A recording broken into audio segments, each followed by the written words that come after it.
I have this article that I wanted to share with you guys. It's something that Vitalik wrote like a year ago. It's about basically how to make NFT pre-sales. The name can be a little bit confusing, but it's basically that's what inspired him. The NFTs and the ICO and the ICO pre-sales is is what inspired him to write this article.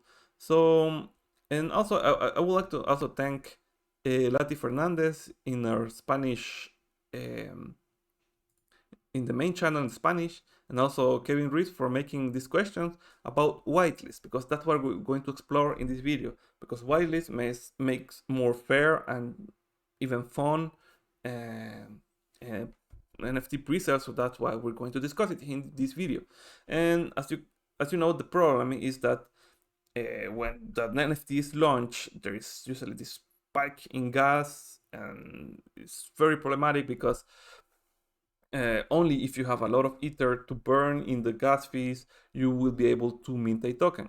And so it gets very expensive, and yeah, no one is winning except for bots or miners. And that's another problem too, because miners have this extra power with the MEV that process your transaction first. So yeah, now with proof of stake and mevbots, this is a bigger problem. Well, so some sort of, because now everyone can yeah, so well, not a bigger problem because of mevbots, because of flashbots, because it's a little bit more decentralized, but it still is a problem because anyone can pay extra for getting first in this transaction, so it can make more people participate on NFT pre-sales. So yes, it's problematic. So Vitalik proposes a couple of solutions so we can make the everything more fair, and also don't create races. Basically, some things are go hand to hand, and also make it simple, fun, and don't sacrifice the return for the buyers.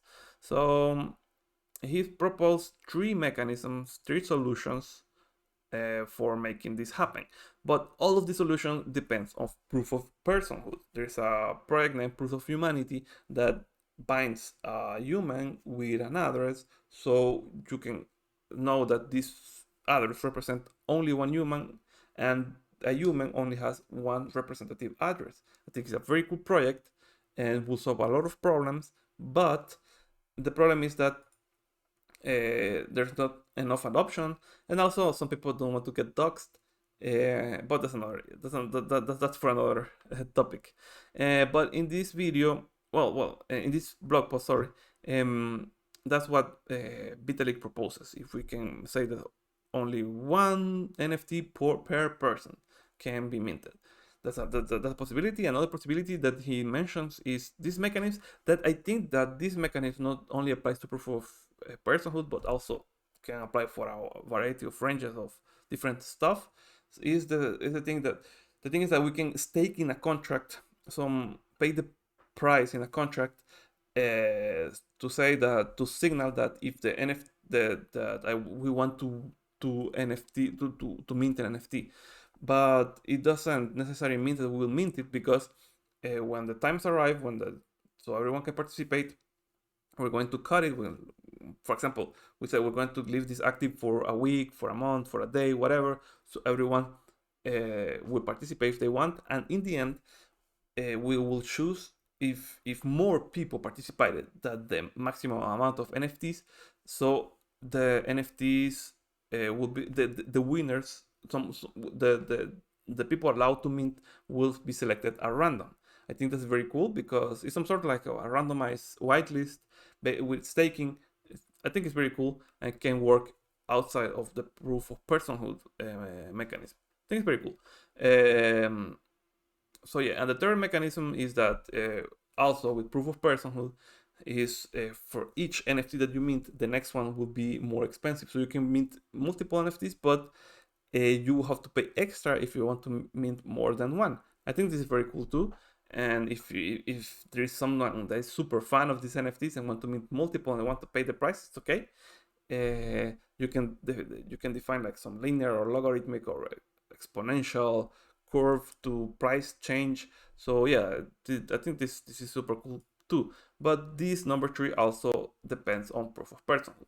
So yeah, in this video, as I say, we're going to explore the whitelist. I have here an NFT contract that we're going to launch, and we're going to test to see if everything, to see how people can interact with it, how this whitelist works behind the scenes on the smart contract level. So if you are a developer and want to know how this works, or if you want to know how does the NFTs that you interact with work behind the scenes, I think this is good to know. I think it's good to have this general, even if you're not a developer, I think it's good to know at least the fundamental of Solidity, so you can take a look at the smart contract and just know how everything works. I think it's safer for everyone, not just depending on the white paper, because something can be said in the white paper, another on the smart contract.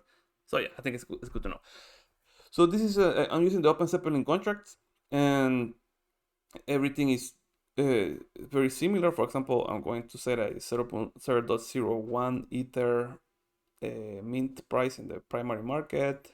There are going to be a maximum of 10,000 NFTs, and we set up a base URL, just as an example.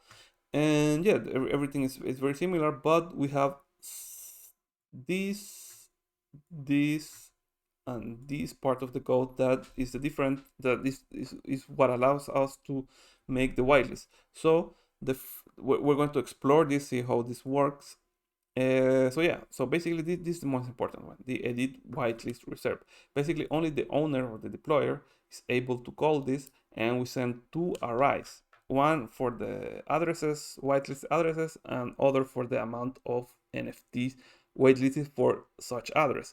So you can say address A gets 1 NFT, address B gets to mean 2, address C gets to mean 5, for example. You can say whatever you want.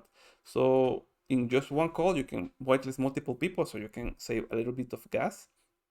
And all the whitelist people get stored in this array. And yeah, if the sale is not active, you can still be able to mint as long as you are whitelisted. So yeah, so basically that's how it works. And if the sale is active, it's a variable that I set here to false in the deploy. So at the beginning, no one can mint. Then you can whitelist people that can mint, and then you can finally you can set the sale active true, and anyone will be able to mint. So that's how it works. So yeah, I'm going to deploy here. I'm going to deploy this to Goerli. Here you go. And then we're going to whitelist, and then we're going to whitelist another address. We're going to whitelist, have here another address.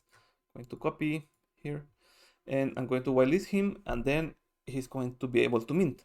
So meanwhile, while this get confirmed, I invite you to like the channel, like this video, and subscribe to this channel for more DeFi NFT content.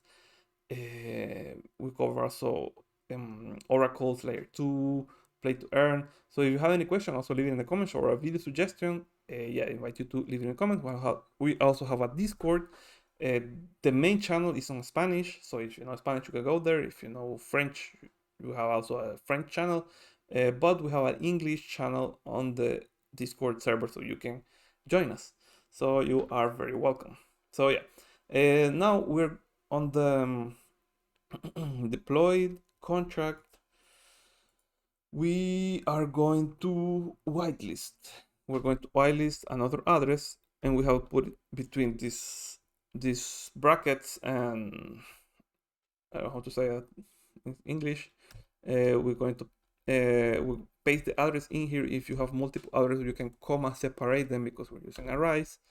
And yeah, and we're going to mint one. We're going to whitelist one NFT for him, so he will be able to mint one. So once this confirmed, well, we'll be able to mint. So here we go to this secondary address, and we will try to mint one token. At this moment, we won't be able to because we are not confirmed, but as soon as the whitelist get confirmed, we'll be able to mint. Also, we need to pay the price, so we're going to copy here 0.01 it is equal to this number, big number in way. So we're going to pass the parameter as a value, this one. So we paste here and we mint the token because the transaction confirmed. So we're able to mint. There should be no problem. We pay 0.01 it plus gas fees, and we should be able to mint. And after this is minted, since we only approve one token, so as you can see here, the owner of the token 0, it's me. And if you want to mint another one, for example, I have to recopy this, put it here, remove the extra 0. It's very confusing, this value always gives me problem. Yeah, you can mint because the sale isn't active or you are not whitelisted. So if you want to make the sale active, so the whitelist period ended, so anyone can mint, you can set sale active to true. And yeah, we have to sorry, we have to remove this stuff, annoying. We have to remove the extra ether that we're sending. And once this is confirmed, when we set it true, now anyone with any address will be able to mint, because the pre-sale, the whitelist phase, it's over. Now it's the sale or the pre-sale, the primary market sale, so anyone can mint here. So yeah, I think it's very interesting, and it's also very interesting to see what Vitalik thinks about it. I invite you to read this article. I'm going to leave the link of this article on the blog post in the description as always. So yeah, thanks you for watching. See you in another video.